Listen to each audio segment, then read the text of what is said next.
Some people would say, well, what if the whole thing was just a myth? What if Luke believed that Jesus existed, but he didn't really exist? What if this is all made up? Your argument is that mythicism, which is what that is called, Jesus never exists, mythicism actually doesn't have a solid foundation. Because I've heard people, here at the church, I've had people say, I don't even think Jesus existed, that he never really lived, never walked the earth. I know, but no scholar thinks that, but it's catching on at the popular level.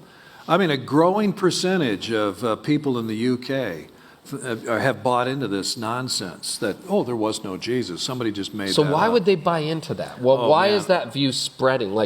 Tell us academically, like historians, again, Christians or non-Christians, are there people who really doubt that Jesus even existed?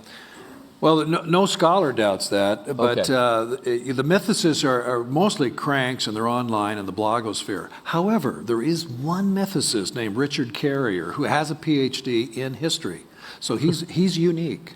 So there's only one, don't miss that. There's one mythicist who propagates this who actually has a PhD. Nobody else is an academic. In an appropriate field, ancient history, Columbia University in New York. I debated him a week and a half ago. So I'm very current on his thinking.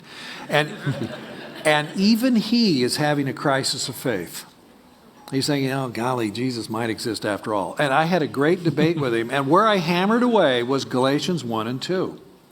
Because, nobody disputes the authenticity of about 7 of Paul's letters. They might dispute some, but they don't dispute the authenticity of Paul's letter to the churches of Galatia and 6 other letters. They accept And he them. wouldn't either. He doesn't dispute them either. Okay?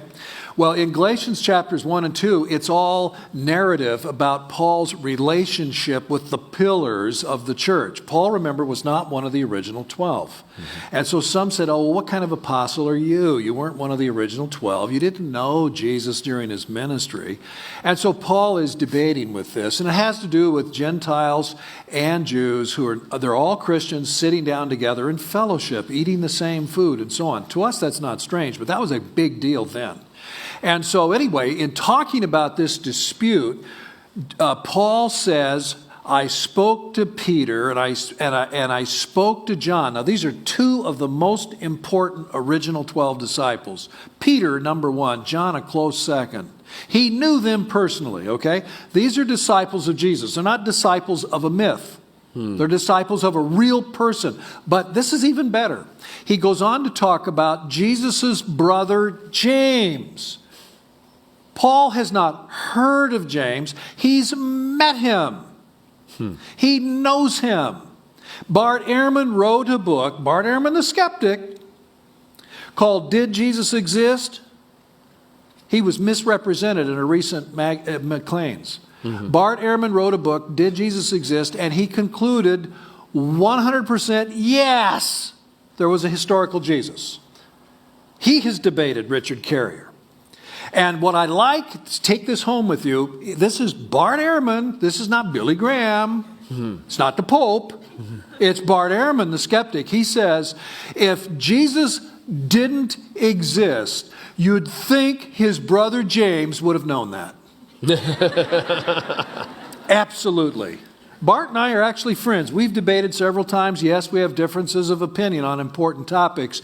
But on that topic, we are totally united. And I hammered away at Richard Carrier. He wrote a 700-page book about there's reason for doubt that probably, he does admit that Jesus might have existed, but probably he didn't. And I just hammered away on Galatians 1 and 2. And he said, well, maybe that was some other James. No, he's called the Lord's brother. Nobody else is called that. Well, maybe, and I just kept hammering away. Well, that's not what all the scholars think. Why are you the odd man out? I just hammered away. And he said, well, I admit the existence of Jesus is plausible. So that's good.